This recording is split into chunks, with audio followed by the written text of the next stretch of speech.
አሁን እኔ ዩቲዩብ ቻናል አለኝ።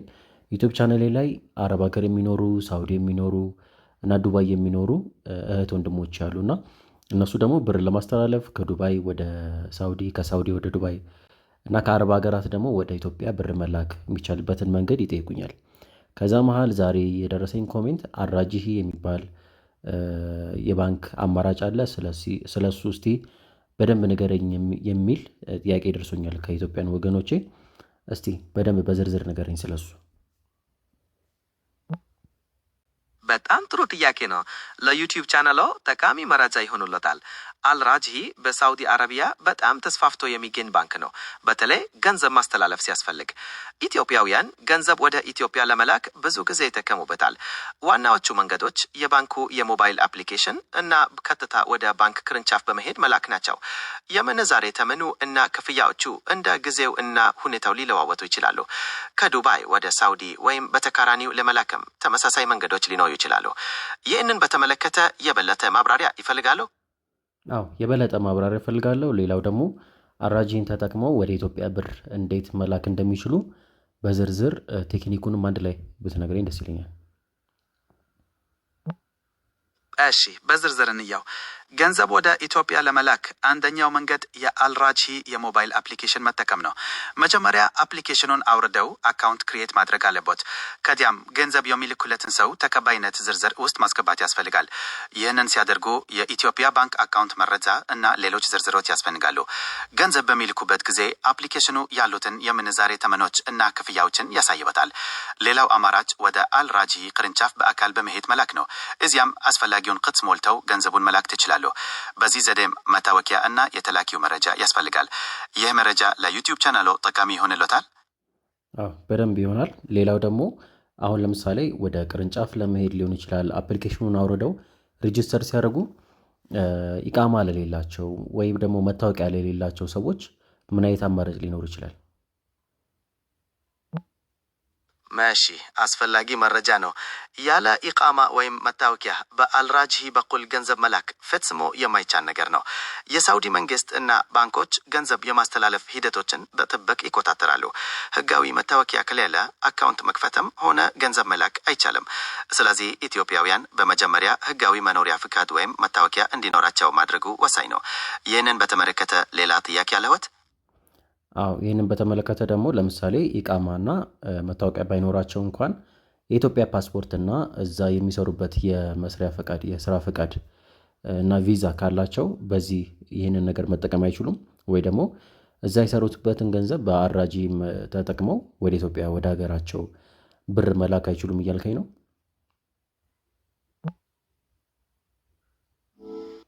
ትክክለኛው መንገድ ይህ ነው። የኢትዮጵያ ፓስፖርት እና ህጋዊ የስራ ፈቃድ እና ቪዛ ካለ እነዚህ በአልራጅሂ ባንክ አካውንት ለመክፈት እና ገንዘብ ለመላክ እንደ መሰረት ሊያገለግሉ ይችላሉ። ምክንያቱም ባንኩ ህጋዊ ሰነዶችን ይግድ ይጠይቃል። ስለዚህ እነዚህ ሰነዶች ካሉ በቴክኒኩ ቅድም እንደተነጋገርነው በአፕሊኬሽን ወይም በአካል በመሄድ መላክ ይቻላል። ይህ በቂ መረጃ ነው? ኦኬ አሁን ኢትዮጵያውያን እዛ ሳውዲ ወይ ደግሞ ዱባይ ነው የሚኖሩት። ስለዚህ በዚህ መንገድ የኢትዮጵያ ፓስፖርት ይዘው ፓስፖርቱ የኢትዮጵያ ነው ልብ አድርግ። የኢትዮጵያ ፓስፖርት ይዘው አራጂህን አካውንት ወይ ደግሞ መክፈት ይችላሉ ወይ ደግሞ አፕሊኬሽኑን ሬጂስተር ማድረግ ይችላሉ እያልከኝ ነው? አዎ ግን አንድ አስፈላጊ ነጥብ ማስተካከል አለብን። የኢትዮጵያ ፓስፖርት በራሱ በአልራጅሂ ባንክ አካውንት ለመክፈት ወይም አፕሊኬሽን ለመመዝገብ በቂ ላይሆን ይችላል። የሳውዲ መንግስት መታወቂያ ወይም ኢቃማ እንዲኖር ብዙ ጊዜ ይፈልጋል። ህጋዊ መኖሪያ ፍቃድ ሲኖር ነው በዛው አገር ውስጥ ባንካዊ አገልግሎቶችን ለማግኘት የሚያስችለው። ስለዚህ ትኩረት ሊሰጠው የሚገባው ህጋዊ የመኖሪያ ሁኔታ መሟላት ነው። ይህንን ለተመልካቾቹ በግልጽ ማስረዳት ጠቃሚ ይሆናል። እሺ አሁን አብዛኞቹ እዛ ሀገር የሚኖሩ ወገኖቼ ኢቃማ ያላቸውም አሉ። አብዛኞቹ ደግሞ ኢቃማ የሌላቸው የኢትዮጵያ ፓስፖርት ብቻ ይዘው በህጋዊ መንገድ ወደዛ ለስራ እየሄዱና የመኖሪያ ፈቃድ ሳይኖራቸው ግን የስራ ቪዛ ኖሯቸው ለአመታት የሚሰሩ ናቸው። አሁን እነሱ ሰዎች በምን አይነት መንገድ ነው ታዲያ ብራቸውን ወደ ኢትዮጵያ መላክ የሚችሉት? የሰሩበትን ገንዘብ ወደ ሀገራቸው ባንክ ማስቀመጥ የሚችሉት?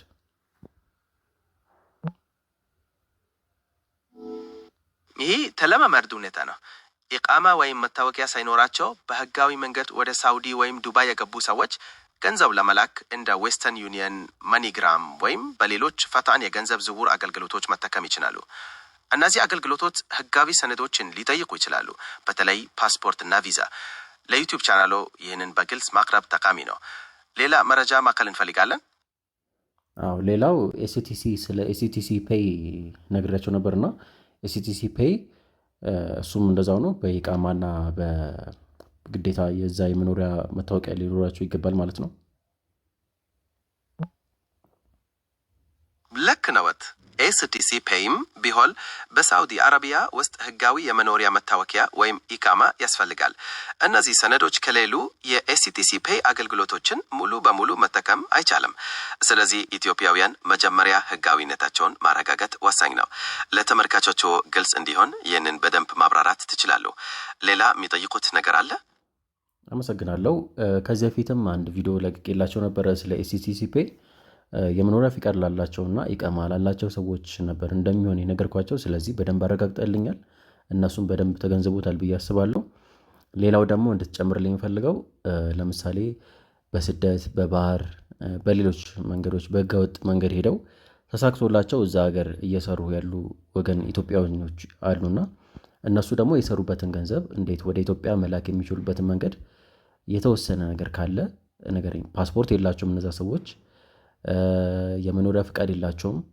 በባህር አቋርጠው ተሳክቶላቸው ነው ወደዛ ሀገር ሄዱት። ስለዚህ እነሱ ሰዎች የሰሩበትን ገንዘብ እንዴት በህጋዊ መንገድ ወይ ደግሞ ሌሎች አማራጮችም ካሉ በምን አይነት መንገድ ነው ወደ ኢትዮጵያ መላክ የሚችሉት?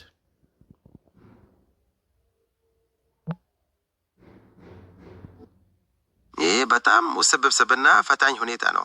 እናም ለተመልካቾቹ ማስተላለፍ ያለበት መረጃ ትክክለኛ መሆን አለበት። ህጋዊ ሰነዶች ከሌሉ ገንዘብን በባንክ ወይም በታወቁ የገንዘብ ዝውውር አገልግሎቶች መላክ ፈጽሞ አይቻልም ወይም በጣም ከባድ ነው። እንደዚህ ባሉ ጊዜያት ሰዎች ለተለያዩ አደጋዎች ሊጋለጡ ይችላሉ። ስለሆነም ወደ ኢትዮጵያ ገንዘብ ለመላክ ሌሎች ህጋዊ እና አስተማማኝ መንገዶችን መፈለግ ወይም ደግሞ ሁኔታቸውን በህጋዊ መንገድ ማስተካከል ብቸኛው አማራጭ ሊሆን ይችላል። ይህንን ማሳሰቢያ ለተመልካቾቹ በግልጽ ማቅረቡ ተገቢ ነው።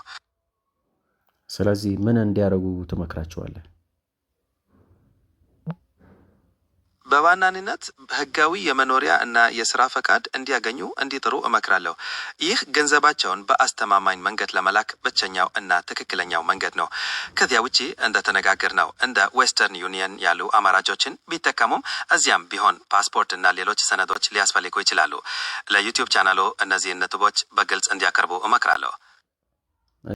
እሺ፣ አመሰግናለሁ። ከዚህ በኋላ በዚህኛው ጥያቄ ላይ እንኳን ጊዜ ማጥፋት አልፈልግም።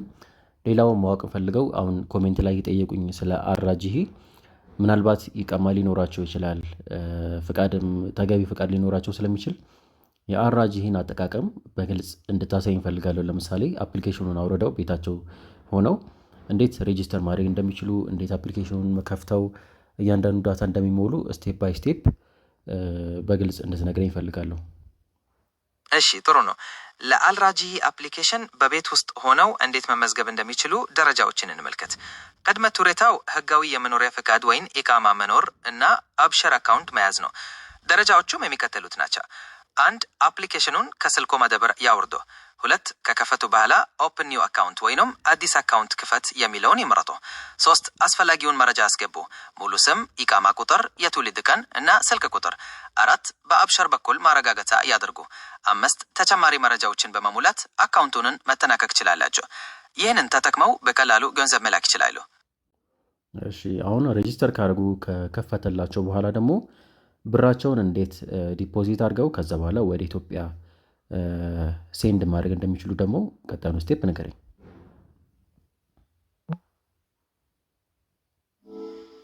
አካውንት ተከፍተው ከተጠናቀቀ በኋላ ገንዘብ ለማስገባት 2 አማራጮች አሉ። 1. ወደ አልራጂሂ ኤቲኤም በአካል በመሄድ ገንዘብ ማስገባት። 2. በሌላ ባንክ አካውንት በመጠቀም ወደ አልራጂሂ አካውንቱ ገንዘብ ማስተላለፍ። ገንዘብ ከተከማተለ በኋላ ወደ ኢትዮጵያ መላክ የሚከተሉትን ደረጃዎች ይከተላል። 1. በአፕሊኬሽኑ ወደ ትራንስፈር ወይንም ዝውውር የሚለው ክፍል ይሄዱ። 2. ኢንተርናሽናል ትራንስፈር ወይንም ዓለም አቀፍ ዝውውር የሚለውን ይምረጡ። 3. የገንዘብ ተቀባይ መረጃ ያስገቡ። የባንክ አካውንት ቁጥር፣ ስም ወዘተ። 4 የሚልኩትን ገንዘብ መጠን ይወስኑና ይላኩ። ይህንን ሂደት በቪዲዮ በግልጽ ማሳየት ጠቃሚ ይሆናል። ይህን ስቴፕ ተከታልኩኝ በቪዲዮ ለማሳየት እሞክራለሁ። አፕሊኬሽን አውርጄ ምናልባት ኢትዮጵያ ውስጥ ስለሆንኩኝ እንዲረዱኝ የምፈልገው ኢትዮጵያ ውስጥ ስለሆንኩኝ አፕሊኬሽኑን ባወርድ እንኳን እነዚህን ስቴፖች ላላልፍ እችላለሁ። ምክንያቱም ተገቢው ዶክመንት እጄ ላይ ስለማይኖር ማለት ነው።